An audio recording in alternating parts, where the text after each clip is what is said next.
Friends, अक्सर जब भी हम फिजिक्स और मैथमेटिक्स में किसी भी थ्योरी या फिर मॉडल पर वर्क कर रहे होते हैं तो हमारे सामने हमारी इक्वेशन में हमको कुछ कांस्टेंट देखने को मिलते हैं। ऐसा काफ़ी कम बार होता है, या यूं कहें कि ना के बराबर होता है, कि हमारी थ्योरी या मॉडल में कोई भी कांस्टेंट ना हो। किसी न किसी कांस्टेंट से हमारी मुलाकात हो ही जाती है, फिर चाहे बात हो क्लासिकल मैकेनिक्स की, क्वांटम मैकेनिक्स की या फिर रिलेटिविटी की। हर एक फील्ड में हमारी इक्वेशन में कांस्टेंट जरूर होते हैं। कांस्टेंट्स जैसे कि gravitational constant, Planck constant, spring constant, speed of light constant, ऐसे ही पाई भी एक कांस्टेंट है। ऑलमोस्ट सभी ब्रांचेस में कहीं ना कहीं पर इनका जिक्र हो ही जाता है। इसलिए हमारे लिए यह जरूरी भी बन जाता है कि हम इनके बारे में जानें कि आखिर इनका यूज़ क्या है और क्यों हम इन सभी कांस्टेंट की वैल्यूज़ को 1 नहीं रख सकते। तो फ्रेंड्स, आज की वीडियो में हम कांस्टेंट्स के बारे में जानने की कोशिश करेंगे। सबसे पहले मैं आपको बता दूं कि कांस्टेंट केवल एक प्रकार के नहीं होते। दरअसल हमने इनको मेनली 2 कैटेगरीज में डिवाइड किया है। पहले नॉर्मल कांस्टेंट्स और दूसरे यूनिवर्सल कांस्टेंट्स। नॉर्मल कांस्टेंट वह होते हैं जिनकी वैल्यू सर्टेन बाउंड्री कंडीशन तक फिक्स होती है, या यूं कहें कि एक मटेरियल तक फिक्स होती है। अगर आप मटेरियल चेंज कर दोगे, बाउंड्री कंडीशन चेंज कर दोगे, तो उस कांस्टेंट की वैल्यू भी चेंज हो जाएगी। जैसे कि इनके कई सारे एग्जाम्पल हैं। Spring constant. स्प्रिंग कांस्टेंट की वैल्यू, जिसको हम के भी बोलते हैं, स्प्रिंग कांस्टेंट की वैल्यू कभी भी फिक्स नहीं होती। एक सर्टेन स्प्रिंग के लिए तो फिक्स हो सकती है, लेकिन जैसे ही आप स्प्रिंग के मटेरियल और उसकी ज्योमेट्री को चेंज कर दोगे, या यूं कहें कि कोई दूसरी स्प्रिंग ले लोगे, तो उस स्प्रिंग कांस्टेंट की वैल्यू भी चेंज हो जाएगी। यानी कि मटेरियल चेंज हुआ तो कांस्टेंट की वैल्यू भी चेंज हुई। ऐसे ही स्मॉल जी, जिसको हम एक्सेलरेशन ड्यू टू ग्रेविटी बोलते हैं, हम मान सकते हैं कि हमारी पृथ्वी के लिए जी कांस्टेंट है, जिसकी वैल्यू 9.8 मीटर पर सेकंड स्क्वायर होती है। लेकिन जैसे ही आप बाउंड्री कंडीशन चेंज कर दोगे तो इसकी वैल्यू भी चेंज हो जाएगी। मान लीजिए कि आपने प्लेनेट को ही चेंज कर दिया, तो स्मॉल जी की वैल्यू भी दूसरे प्लेनेट की कंडीशन पर डिपेंड करेगी। ऐसे ही करंट इलेक्ट्रिसिटी में रेजिस्टिविटी होती है, जो कि कंडक्टर पर डिपेंड करती है। कंडक्टर चेंज किया तो रेजिस्टिविटी भी चेंज हो जाएगी। तो यानी कि पहले टाइप के कांस्टेंट वो हैं जो कि सर्टेन बाउंड्री कंडीशन तक ही सीमित होते हैं। एक सर्टेन बॉर्डर तक कांस्टेंट होते हैं। जैसे ही आप बाउंड्री कंडीशन के बाहर जाते हो तो आपको एरर्स देखने को मिलेंगे। स्मॉल जी को आप तब तक कांस्टेंट कह सकते हो जब तक आप पृथ्वी के अंदर हो। किसी और प्लेनेट पर जी की कोई दूसरी वैल्यू होगी। अब दूसरे टाइप के कांस्टेंट होते हैं यूनिवर्सल कांस्टेंट, जिन पर कोई भी बाउंड्री कंडीशन एप्लीकेबल नहीं होती। आप यूनिवर्स में कहीं पर भी चले जाइए, किसी भी कोने में चले जाइए, लेकिन इन कांस्टेंट की वैल्यूज न्यूमेरिकल और फिक्स रहती है। इसके आप कई सारे एग्जाम्पल जानते होंगे, लाइक ग्रेविटेशनल कांस्टेंट, जिसको हम कैपिटल जी भी बोलते हैं। यूनिवर्स के हर एक पॉइंट पर जी की वैल्यू हमेशा फिक्स रहती है, एक फिक्स न्यूमेरिकल वैल्यू होती है। इसी तरह पाई की वैल्यू भी कांस्टेंट होती है। यूनिवर्स में कोई भी सर्किल हो, चाहे जितना छोटा और चाहे जितना बड़ा, हर एक सर्किल के लिए पाई की वैल्यू कांस्टेंट ही होगी। ऐसे ही स्पीड ऑफ लाइट, वैक्यूम में स्पीड ऑफ लाइट 3 × 10⁸ मीटर पर सेकेंड ही होगी। ऐसे ही प्लैंक कांस्टेंट। तो यह थे दूसरे टाइप के कांस्टेंट्स जिनकी वैल्यू किसी भी बाउंड्री कंडीशन पर डिपेंड नहीं करती और इनकी वैल्यू यूनिवर्सली एक्सेप्टेड होती है।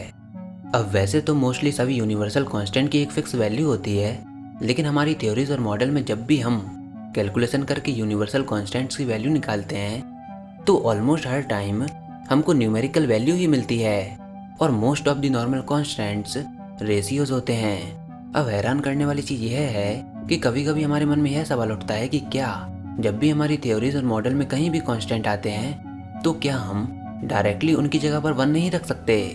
इससे हमारी कैलकुलेशन में भी आसानी आ जाएगी और दूसरी हमारी थ्योरी भी कांस्टेंट फ्री हो जाएगी। लेकिन फिजिक्स इस बात के लिए अलाउ नहीं करती।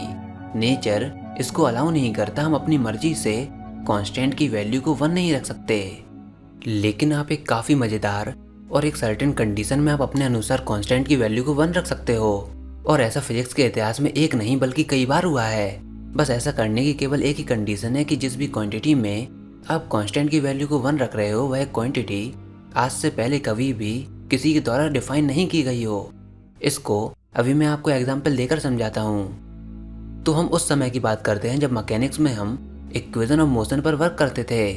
हम 4 इक्वेशंस के जरिए मोशन के बारे में जान जाते थे, वेलोसिटी फाइंड कर लेते थे, एक्सेलरेशन के बारे में बता देते थे, हम डिस्टेंस, टाइम, एक्सेलरेशन, इन सब की आपस में रिलेशन, इन सब के बारे में जानते थे। यानी कि हम मोशन के इफेक्ट के बारे में तो एक एक चीज़ जानते थे, लेकिन वह क्या चीज़ है जो मोशन को करवा रही है, उसका कारण, चीज़ें क्यों चल रही हैं, रुकी हुई क्यों हैं, वह क्या चीज़ है, what is the cause of motion, इसके बारे में कोई नहीं जानता था। फिर न्यूटन ने अपने 3 लॉज दिए और उससे यह निकल के सामने आया कि फोर्स मोशन के लिए रिस्पॉन्सिबल है। Force is the cause of motion. ठीक है, यह पहली चीज़ है। मैं आपको तीनों लॉज की डेफिनेशन तो नहीं बताऊंगा, ऑलमोस्ट आप सभी लोग उसके बारे में पहले से ही जानते होंगे। लेकिन आप जरा सेकंड लॉ पर गौर कीजिए, क्योंकि यह कहता है कि rate of change of momentum is directly proportional to force applied. Mathematical expression आपकी स्क्रीन पर रही और न्यूटन का सेकंड लॉ ही मेन लॉ है जिसने फोर्स को डिफाइन किया, F इक्वल टू ma। आप यहाँ पर 2-3 स्टेप्स को भी देख लीजिए कि कैसे हमने मोमेंटम को एक्सेलरेशन में बदल दिया नॉर्मल मैथमेटिक्स के जरिए। आप मार्क किए हुए स्टेप को देखिए जहाँ पर force is directly proportional to ma लिखा हुआ है, लेकिन हम जानते हैं कि फोर्स इक्वल टू ma होता है। तो ये प्रोपोर्शनल का साइन क्यों आया? और अगर आप प्रोपोर्शनल के साइन को हटाते हो तो एक कांस्टेंट आता है। तो अगले स्टेप में देखिए कि फोर्स इक्वल टू kma। यहाँ पर k क्या है? एक प्रोपोर्शनैलिटी कांस्टेंट। अब यहाँ पर हमको इस कांस्टेंट की वैल्यू फाइंड करनी होगी। तो क्या हम इसकी वैल्यू को 1 रख सकते हैं? अगर हम इसकी वैल्यू को 1 रख दें तो हमारी इक्वेशन मैच कर जाएगी, लेकिन कांस्टेंट्स की तो कोई वैल्यू होती है, हम उसको 1 पुट कैसे कर सकते हैं? तो अभी मैंने आपको क्या बताया था कि केवल एक ही कंडीशन में हम इसकी वैल्यू को 1 पुट कर सकते हैं, जब जिस क्वांटिटी पर आप उस कांस्टेंट की वैल्यू निकाल रहे हो वह क्वांटिटी आज से पहले किसी ने भी डिफाइन नहीं की हो।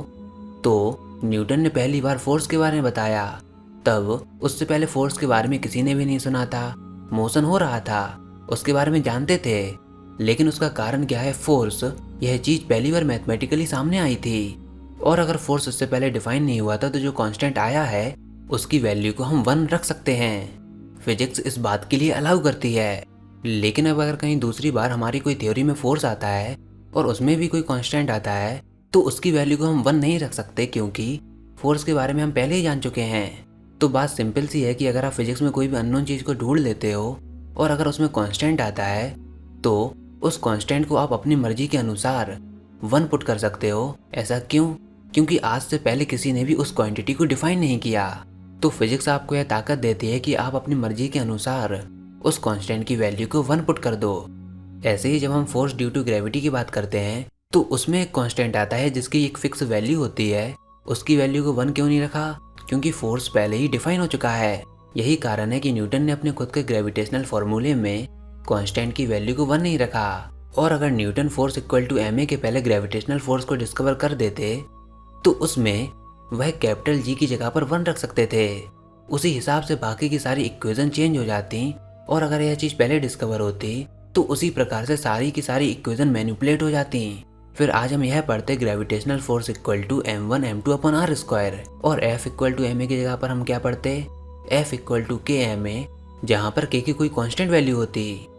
ऐसे ही जब इलेक्ट्रिसिटी में करंट की स्टडी की जा रही थी तब यह चीज़ सामने आई कि current is directly proportional to rate of change of charge. Proportional का साइन हटा तो कांस्टेंट आया, और क्योंकि करंट उससे पहले किसी ने भी डिफाइन नहीं किया था तो इसलिए कांस्टेंट की वैल्यू को हमने अपने अनुसार 1 पुट कर दिया।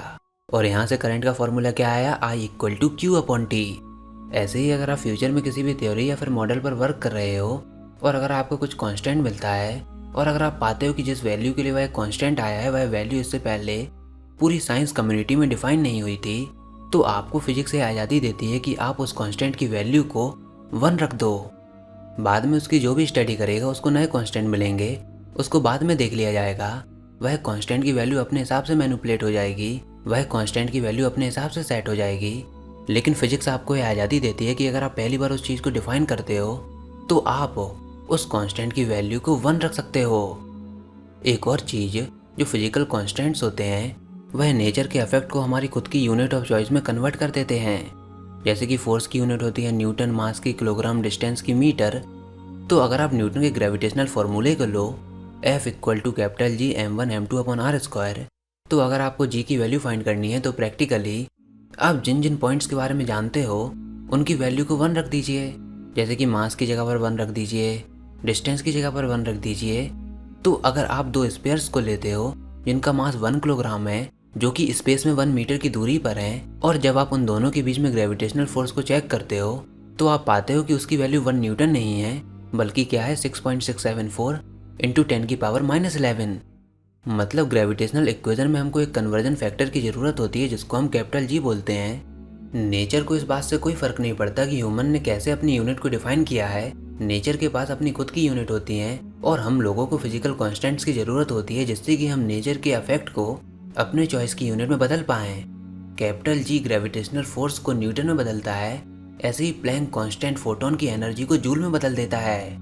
तो हम यह कह सकते हैं कि कांस्टेंट्स हमारे गैप फिल करने के लिए यूज़ होते हैं। जब भी चीज़ें हमारे अनुसार वर्क नहीं करती तो हम कांस्टेंट्स को ऐड कर देते हैं और हमारी प्रॉब्लम फिक्स हो जाती है। जब भी हमारी इक्वेशंस हमारी यूनिवर्सल यूनिट के अनुसार वर्क नहीं करती तो हम कांस्टेंट्स को इंट्रोड्यूस कर देते हैं, और फिजिक्स केवल एक ही बार ये अलाउ करती है कि आप कांस्टेंट की वैल्यू को अपने अनुसार 1 रख दो। और वो कब? जब वह क्वांटिटी पहली बार नेचर में सामने आई हो। आपको इसके बारे में क्या लगता है नीचे कमेंट सेक्शन में लिखकर ज़रूर बताइए।